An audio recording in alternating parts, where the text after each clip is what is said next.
दोस्तों नमस्कार। उत्तर प्रदेश लोक सेवा आयोग द्वारा बहुप्रतीक्षित एलटी ग्रेड सहायक अध्यापक भर्ती परीक्षा का आयोजन आरंभ हो गया है। इसमें 6 दिसंबर 2025 को प्रथम पाली में आयोग के द्वारा मैथमेटिक्स की परीक्षा का आयोजन किया गया है। ये 6 दिसंबर 2025 की प्रथम पाली का प्रश्न पत्र है। इसमें हमने सामान्य अध्ययन के जो प्रश्न हम शुरू में हल कर रहे थे, आज हम उत्तर प्रदेश लोक सेवा आयोग द्वारा इस आयोजित परीक्षा में सामान्य अध्ययन से जो प्रश्न पूछे गए हैं उनकी व्याख्या करेंगे, ताकि आने वाले जो एलटी ग्रेड सहायक अध्यापक भर्ती परीक्षा के एग्ज़ाम है उन सभी में हमें इसका लाभ हो सके। तो आइए दोस्तों, पहला प्रश्न देखते हैं। भारत के सकल घरेलू उत्पाद यानी जीडीपी में वर्तमान वर्षों में सबसे अधिक अंशदान किसका है? तो जीडीपी ग्रोथ डोमेस्टिक प्रोडक्ट जो होता है, इसमें 3 क्षेत्रों को भारतीय अर्थव्यवस्था के जो क्षेत्र हैं वो 3 क्षेत्रों में से बांटा गया है। प्राथमिक क्षेत्र, सेकेंडरी क्षेत्र और टर्सरी। तो भारतीय जो अर्थव्यवस्था है उसमें टर्सरी क्षेत्र जो है, सेवा क्षेत्र जिसे कहा जाता है, इसका योगदान सर्वाधिक है। और अगर 2024-25 की आर्थिक समीक्षा के अनुसार देखें तो सेवा क्षेत्र का योगदान 55% भारतीय अर्थव्यवस्था में रहा है। निरंतर आज़ादी के बाद प्राथमिक क्षेत्र का योगदान, जिसमें कृषि और पर्यावरण से संबंधित जो घटक हैं वो शामिल होते हैं, इसका योगदान निरंतर जो है कम होता जा रहा है। तो सर्वाधिक क्षेत्र में सेवा क्षेत्र का योगदान लगभग 55% रहा है। इसमें स्वास्थ्य, शिक्षा जैसे क्षेत्र शामिल होते हैं। अगला प्रश्न देखते हैं। विज्ञान से प्रश्न दिया है, अल्ट्रासोनिक तरंगों की आवृत्ति क्या होती है? तो अल्ट्रासोनिक जो तरंगें होती हैं, जिन्हें पराश्रव्य तरंगे, पराध्वनिक तरंगे कहते हैं, इनकी जो आवृत्ति होती है 20,000 हर्ट्ज से अधिक होती है। इन्हें मनुष्य के कान जो है नहीं सुन पाते हैं, इन्हें चमगादड़ इत्यादि जो पक्षी हैं वही सुन पाते हैं। तो ऑप्शन इसमें बी राइट हो जाएगा। अगला प्रश्न देखते हैं। सूची फर्स्ट को सूची सेकंड से सुमेलित करना है। एक तरफ जनजातियाँ दिया गया है और दूसरी तरफ इनकी अवस्था दिया गया है कि जनजाति किस क्षेत्र में रहती है। तो मसाई जनजाति आपका न्यूजीलैंड हो जाएगा। बुशमैन जनजाति ये आपका कालाहारी मरुस्थल हो जाएगा। माओरी जनजाति, मसाई जनजाति दोस्तों देखते हैं। बुशमैन जो जनजाति है, सी का ऑप्शन आपका ए राइट हो जाएगा। और मसाई जो जनजाति है ये आपका पूर्वी अफ्रीका से, यानी ए का 4, सी का 1,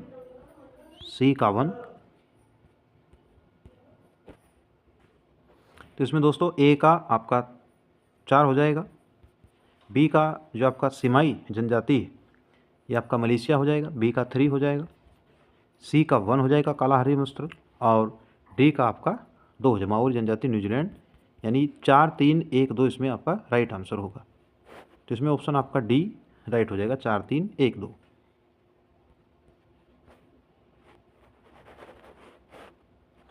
अगला प्रश्न देखते हैं। प्रसिद्ध दूध सागर प्रपात जो जलप्रपात है किस नदी पर है? तो ये मांडवी नदी, दूध सागर जलप्रपात, ये मंडोवी नदी गोवा राज्य संबंधित है। इसमें आपका ऑप्शन ए राइट हो जाएगा।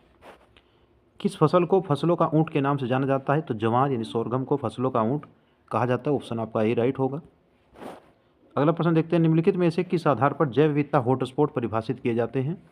तो इसमें फसलों की विविधता नहीं होगा, जंतु नहीं होगा, सभी जीवधारी और वनस्पति पर जो है कन्फ्यूजन है, यानी ऑप्शन ए या बी इसमें राइट हो सकता है। चूँकि अभी आयोग के द्वारा उत्तर कुंजी जारी नहीं की गई है, इसमें अभी ऑप्शन जो है बी ही हम सही मान रहे हैं। तो ऑप्शन अभी बी सही हो जाएगा। बाकी अभी आयोग की जो उत्तर कुंजी आएगी उसके अकॉर्डिंग जो है आंसर सही होगा। सूची फर्स्ट को सूची सेकंड से सुमेलित करना है। इसमें एक तरफ योजना का नाम दिया है, दूसरी तरफ उसका मुख्य उद्देश्य दिया है। क्या उद्देश्य है? तो माँ का जो पहला योजना है माँ, इसमें जो आपका सही आंसर हो जाएगा ऑप्शन सेकंड। तो स्तनपान को बढ़ावा देना ये माँ योजना का मुख्य उद्देश्य है। लक्ष्य योजना देखते हैं। लक्ष्य योजना का संबंध किससे हो जाएगा? तो लक्ष्य का संबंध हो जाएगा, 4 ऑप्शन सही होगा, गर्भवती स्त्री एवं नवजात के स्वास्थ्य की निःशुल्क देखभाल करना। सुमन योजना का संबंध हो जाएगा, 2019 में भारत सरकार द्वारा शुरू की गई, प्रसव कक्ष एवं प्रसूति ऑपरेशन थिएटर में सुधार करना।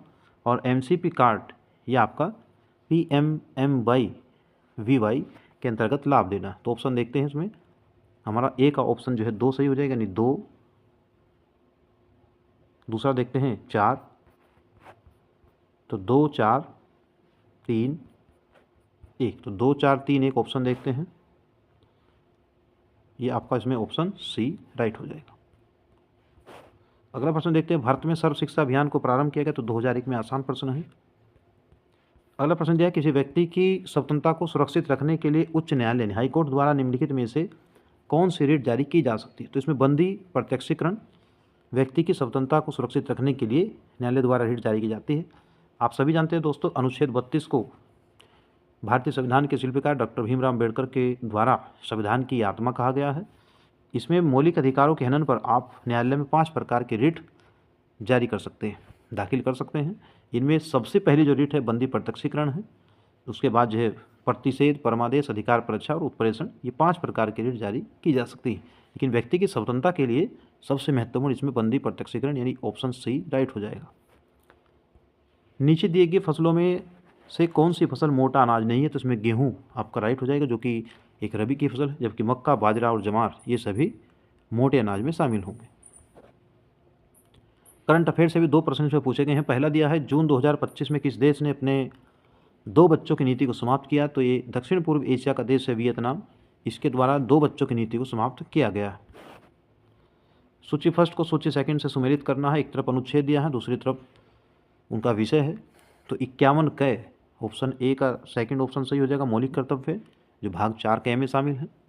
अनुच्छेद 14 के अंतर्गत विधि यानी कानून के समक्ष सभी समान है, तो 4 हो जाएगा। अनुच्छेद 17 के अंतर्गत अस्पृश्यता का अंत हो जाएगा, यानी भेदभाव का उन्मूलन दिया गया है, तो 3 ऑप्शन होगा। अनुच्छेद 18 के अंतर्गत उपाधियों का अंत दिया है, तो आपका ऑप्शन ए यानी फर्स्ट सही हो जाएगा, डी का 1। तो इस प्रकार से इसमें सुमेलित देखते हैं 2 4 3 1, तो 2 4 3 1, इसमें आपका ऑप्शन ए ही राइट हो जाएगा। अगला प्रश्न दिया है, डूरंड कप किस खेल से संबंधित है? तो फुटबॉल से संबंधित है, पुरानी खेल प्रतियोगिता है, ऑप्शन सी राइट होगा। अगला प्रश्न देखते हैं, फतेहपुर सीकरी में सम्राट अकबर द्वारा कौन सी इमारत निर्मित की गई? तो पंचमहल, मुगल काल संबंधित प्रश्न पूछा गया है, पंचमहल सही हो जाएगा। करंट का दूसरा प्रश्न है, ऑनलाइन गेमिंग पर संवर्धन और विनियमन से जुड़े विधेयक के दौरान सरकार ने खुलासा किया कि हर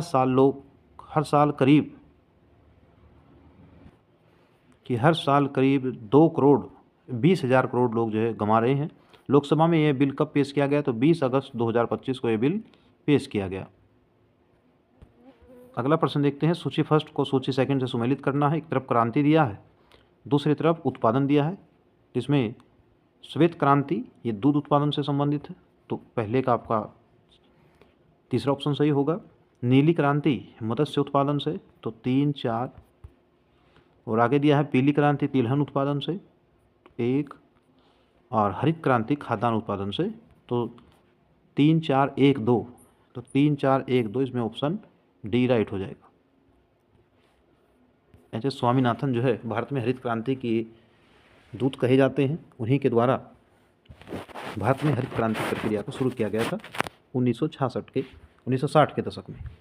अगला प्रश्न देखते हैं, निम्नलिखित में से कौन सा एक खरपतवार नामक सामान्यतः गाजर घास या कांग्रेस घास कहलाता है? तो पार्थेनियम, ऑप्शन ए राइट हो जाएगा। किस राजनेता ने बिहार में पिछड़े यानी पिछड़े वर्गों के आरक्षण का मुद्दा सर्वप्रथम जोरों से उठाया? तो कर्पूरी ठाकुर। पिछड़ी जातियों के आरक्षण का मुद्दा इन्हीं के द्वारा उठाया गया। अगला प्रश्न देखते हैं, निम्नलिखित में से किस नेता ने स्थानीय स्वायत्त संस्थाओं का विरोध किया? तो डॉक्टर भीमराव अम्बेडकर के द्वारा स्थानीय स्वायत्त संस्थाओं का विरोध किया गया था, ऑप्शन ए इसमें राइट हो जाएगा। अगला प्रश्न देखते हैं, सूची फर्स्ट को सूची सेकंड से सुमेलित करना है। एक तरफ बौद्ध संगति दिया है, दूसरी तरफ उनका स्थान दिया है। देखते हैं दोस्तों, सुमेलित करते हैं। प्रथम बौद्ध संगति राजगृह में हुई, द्वितीय बौद्ध संगति वैशाली में, तृतीय बौद्ध संगति पाटलिपुत्र में, और चतुर्थ बौद्ध संगति कश्मीर में, कश्मीर के कुंडल वन में कनिष्क की शासन में हुई थी। और तृतीय जो बौद्ध संगति है वह सम्राट अशोक के समय हुई, और प्रथम बौद्ध संगति अजातशत्रु के समय, द्वितीय बौद्ध संगति कालाशोक के समय हुई। तो ऑप्शन देखते हैं, पहले का इसमें 3 दिया है, ऑप्शन इसमें यानी सी सही हो जाएगा। ऊँट का कुबड़ बना होता है तो वसा उतक का बना होता है, ऑप्शन सी राइट होगा। जैव विविधता शब्द का प्रयोग सर्वप्रथम किसने किया? तो वाल्टर जी रोसिन के द्वारा बायोडायवर्सिटी शब्द का प्रयोग किया गया। बायोडायवर्सिटी होती क्या है कि एक निश्चित भौगोलिक क्षेत्र में जीव जंतुओं एवं वनस्पतियों के मध्य पाई जाने वाली विविधता को ही हम जैव विविधता कहते हैं। इसके संरक्षित करने की दो विधि हैं, एक इन सीटू और एक एक्स सीटू। इन सीटू के अंदर प्रजातियों, जीव जंतु और वनस्पतियों को उनके प्राकृतिक आवरण के मध्य ही हम संरक्षित करते हैं, जबकि जैसे राष्ट्रीय उद्यान हो जाएगा, वन्य जीव अभयारण्य होगा। या दूसरा देखें तो एक्स सीटू जो विधि हो जाएगी, जीव जंतुओं को उनके प्राकृतिक आवरण के बाहर जब संरक्षित किया जाए तो उसे एक विधि को एक्स सीटू विधि या बाह्य स्थानीय विधि कहते हैं। तो ऑप्शन इसमें सी राइट हो जाएगा। षटभुज में विकर्णों की संख्या इसमें 9 हो जाएगा, ऑप्शन ए सही होगा। मैथमेटिक्स से जो प्रश्न आए आसान दिए हैं। मैथ से अगला दूसरा प्रश्न दिया, यदि किसी संख्या का 20% 50 है तो संख्या क्या है? तो 250 यानी ऑप्शन सी राइट होगा। 250 का 20% ये 50 ही आएगा। 250 का 20%, 00 से 00 और 25 दूनी 50 यानी ऑप्शन सी इसमें राइट हो जाएगा। बम्बई में अखिल भारतीय कांग्रेस कमेटी की बैठक कब बुलाई गई, कब हुई, जिसमें प्रसिद्ध भारत छोड़ो प्रस्ताव स्वीकार किया गया? तो 9 अगस्त से तो भारत छोड़ो आंदोलन शुरू हुआ था और 8 अगस्त 1942 को यह प्रस्ताव स्वीकार कर लिया गया था। इसी आंदोलन में महात्मा गांधी जी के द्वारा करो या मरो का नारा दिया गया था। अगला प्रश्न है, यदि दो संख्याओं का लय से 2079 है तो उनका जो मैसेव यानी HCF है वो 27 है। एक संख्या 189 है तो दूसरी संख्या ज्ञात करनी है। एक फॉर्मूला है इसमें, LCM क्रॉस HCF बराबर पहली संख्या और गुना दूसरी संख्या। तो इससे इसमें ऑप्शन ए आपका राइट हो जाएगा। निम्नलिखित में से कौन सी धातु साधारण ताप पर जल से क्रिया करती है? तो सोडियम धातु, जिसका परमाणु क्रमांक 11 है। तो यह धातु सामान्य ताप पर जो है जल से क्रिया करती है और इसे केरोसिन के तेल में जो है रखा जाता है, अन्यथा यह वायु की उपस्थिति में जल जाती है। भारत में 2024 के लोकसभा चुनाव, पुराना प्रश्न पूछा है, कितने चरणों में संपन्न हुआ? तो 7 चरणों में संपन्न हुए थे। अगला प्रश्न दिया है, निम्नलिखित अधिनियमों पर विचार करिए, उन्हें सही कालाक्रम में व्यवस्थित कीजिए। चार्टर अधिनियम 1793, दूसरा पिट्स का इंडिया एक्ट 1784 में, उससे आगे भारतीय परिषद अधिनियम और रेगुलेटिंग एक्ट, यहीं से बन जाएगा हमारा क्वेश्चन। तो रेगुलेटिंग एक्ट सबसे पहला यानी ऑप्शन 4 आपका पहले आएगा, उसके बाद 1784 यानी 4213, तो 4213 आपका सी ऑप्शन इसमें राइट होगा। अंतिम प्रश्न दिया है, निम्नलिखित में से कौन से राज्य में सर्दी के महीनों में बाढ़ आती है? तो तमिलनाडु राज्य में सर्दी के महीनों में बाढ़ आती है। यहाँ लौटते हुए मानसून से जो है वर्षा होती है। ये नवंबर, अक्टूबर और नवंबर के माह में जो है यहाँ पर भीषण जो है बरसात होती है, इस कारण वहाँ पर बाढ़ आती है। तो दोस्तों ये 30 प्रश्न उत्तर प्रदेश लोक सेवा आयोग के द्वारा पहली परीक्षा जो गणित विषय की गई है, इसमें सामान्य अध्ययन के जो प्रश्न हैं उनकी हमने व्याख्या की है। हालांकि अभी आयोग द्वारा उत्तर कुंजी प्रस्तुत नहीं की गई है, उसमें जिन प्रश्नों पर अभी कन्फ्यूजन है वो भी जो है दूर हो जाएगा। दोस्तों वीडियो अगर आपको पसंद आया हो इसलिए आप वीडियो को लाइक करें, चैनल को सब्सक्राइब करें। धन्यवाद।